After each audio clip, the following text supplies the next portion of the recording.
Hello friends, welcome to I exam भी। मैं हूं अरुणिमा और मैंने अपना करियर शुरू किया था as a probationary officer with Indian Overseas Bank. साथ ही साथ मैंने सिप्पी के साथ भी काम किया है। इस वीडियो में हम देखेंगे कि एसएससी सीएचएसएल में इंग्लिश के क्वेश्चंस किस तरह से सॉल्व किए जाएं। सो 25 क्वेश्चंस होते हैं इंग्लिश सेक्शन में। और इस तरह के क्वेश्चंस होते हैं कि अगर आपने एक सही तरीके से तैयारी की तो ये 25 के 25 क्वेश्चन आप सही आंसर दे सकते हैं।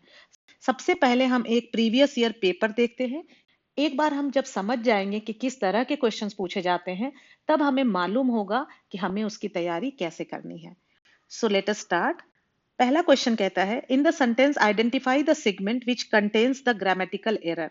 सो एक सेंटेंस आप देख सकते हैं, एक सेंटेंस को 4 भाग में डिवाइड कर दिया गया है और आपको वो वाला पार्ट चुनना है जिसमें कि एक गलती है।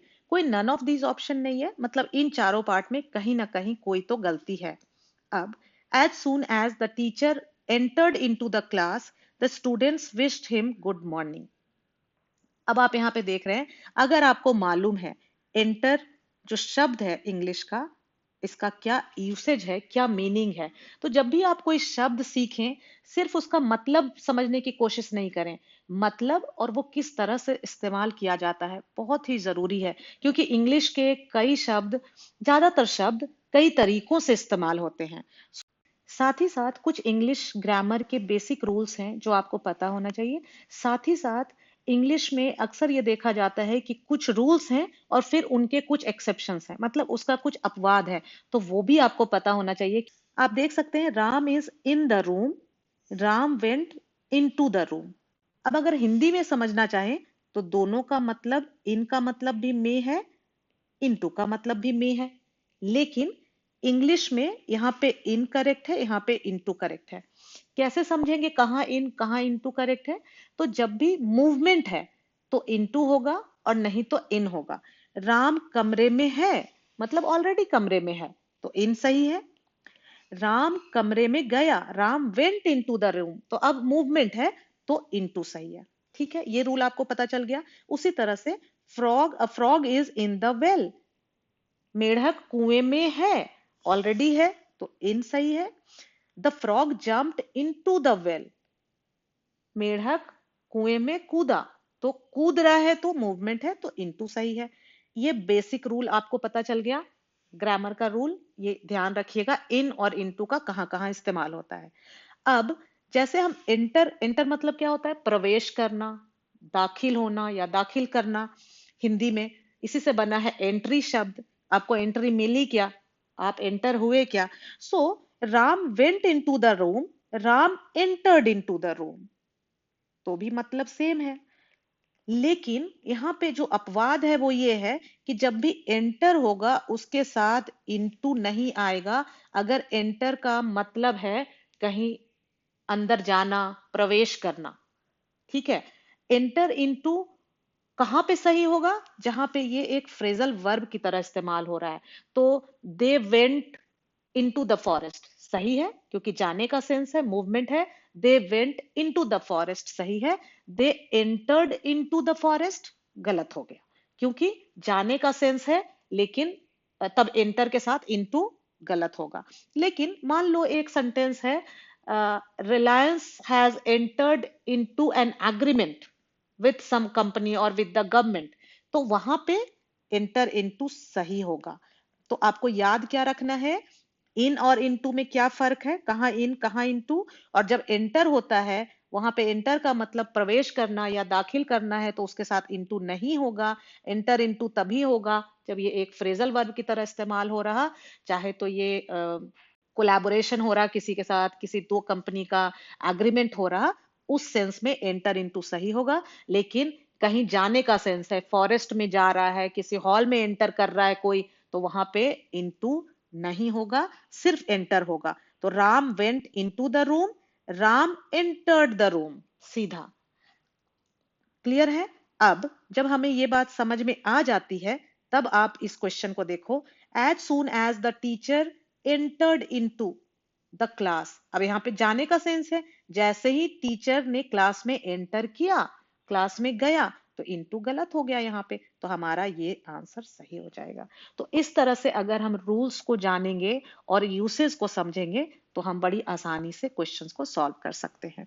अब इसको आप अच्छी तरह से पक्का कर ले, याद रखें, एग्जाम में कई पेपर आप सॉल्व करेंगे, किसी ना किसी तरह से ये रूल आपको काम में आएगा। नेक्स्ट क्वेश्चन,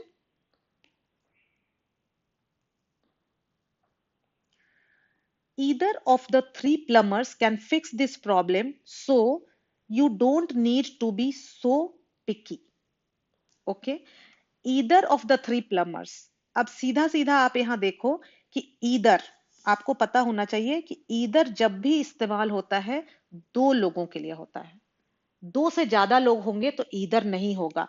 ईदर अकेला भी इस्तेमाल हो सकता है, ईदर और भी इस्तेमाल होता है, ईदर के साथ और, नीदर के साथ नॉर।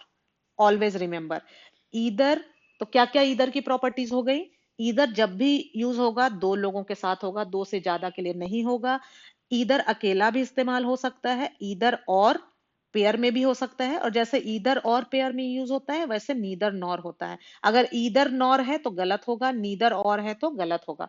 जब भी होगा ईदर अकेला होगा चाहे ईदर और होगा, नीदर अकेला होगा चाहे नीदर नॉर होगा। ईदर मतलब क्या हुआ? Either of the two boys, मतलब उन दोनों में से कोई एक। ईदर राम और श्याम, मतलब या तो राम या तो श्याम। तो यहाँ पे कहता है either of the three plumbers can fix this problem, मतलब उन तीनों प्लम्बर्स में से कोई भी फिक्स कर सकता है प्रॉब्लम को। लेकिन गलती क्या हो गई, यहाँ पे तीन प्लम्बर की बात हो रही और यहाँ पे ईदर हो रहा, तो यहाँ पे पहले यही गलती हो गई। अगर आपको सिर्फ इतना पता था कि ईदर दो से ज्यादा लोगों के साथ यूज नहीं होगा, आप यहाँ पे इसको मार्क कर सकते थे पहला। यहाँ पे होना चाहिए any of the three plumbers. तो आपको पूरा सेंटेंस पढ़ने की भी आवश्यकता नहीं है, यहीं पे आपको गलती मिल गई, फटाफट आप मार्क करें और नेक्स्ट क्वेश्चन की ओर बढ़ें। नेक्स्ट क्वेश्चन, अब दूसरे तरह का जो प्रश्न पूछा जाता है, select the wrongly spelled word. अब चार यहाँ पे वर्ड दिए हुए हैं, आपको बताना है कि इसमें से किसकी स्पेलिंग गलत है। मतलब आप इंग्लिश में न्यूज़पेपर पढ़ें, कोई भी टेक्स्ट बुक पढ़ें, आपको ध्यान रखना है स्पेलिंग्स का, बहुत जरूरी है। तो यहाँ पे कैरियर, कैरियर सही है, कैरियर कैरी से बना है। आपको ये भी समझना चाहिए इसका मतलब क्या होगा। जैसे साइकिल के पीछे कैरियर होता है, जो कोई चीज को कैरी करे वो कैरियर हो गया। करियर, प्रोनाउंसिएशन में भी फर्क है, यहाँ है कैरियर, ये दूसरा है करियर, मतलब उसको अपना करियर बनाना है इसलिए वो इतनी कड़ी मेहनत कर रहा है। ठीक है, ये हो गया करियर। तीसरा है कुरियर। अब यहाँ पे कुरियर की स्पेलिंग क्या होती है? COURIER। तो ये गलत हो गया, ये क्यूरियर हो गया, ऐसा कोई वर्ड नहीं होता है। सही शब्द होता है कुरियर, तो ये नहीं है, ये गलत हो गया। तो रॉन्गली स्पेल्ड में आपको मिल गया। चौथा कैरम, आपको मालूम है जो हम खेलते हैं, ठीक है, indoor game. Next question, select the most appropriate option to substitute the underlined segment in the given sentence. If no substitution is required, select no improvement. अब आप देख रहे हो एक सेंटेंस दिया हुआ है और ये अंडरलाइन किए हुए हैं कुछ वर्ड्स। ओके, अब आपको देखना है कि ये जो अंडरलाइन वर्ड्स हैं क्या ये सही है। अगर ये सही है तो नो इम्प्रूवमेंट होगा, और अगर गलत है तो इनमें से, इन तीनों में से कौन सा होना चाहिए। Okay, the environmental activists have been protesting against the felling of trees before 3 months. मतलब 3 महीनों से प्रोटेस्ट कर रहे हैं।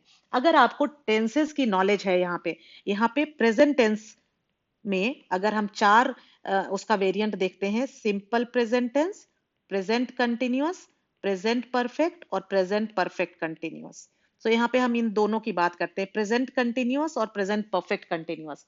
सो अगर मैं आपको एग्जांपल देना चाहूँ तो कंटिन्यूअस आ गया, मतलब कंटिन्यूटी है।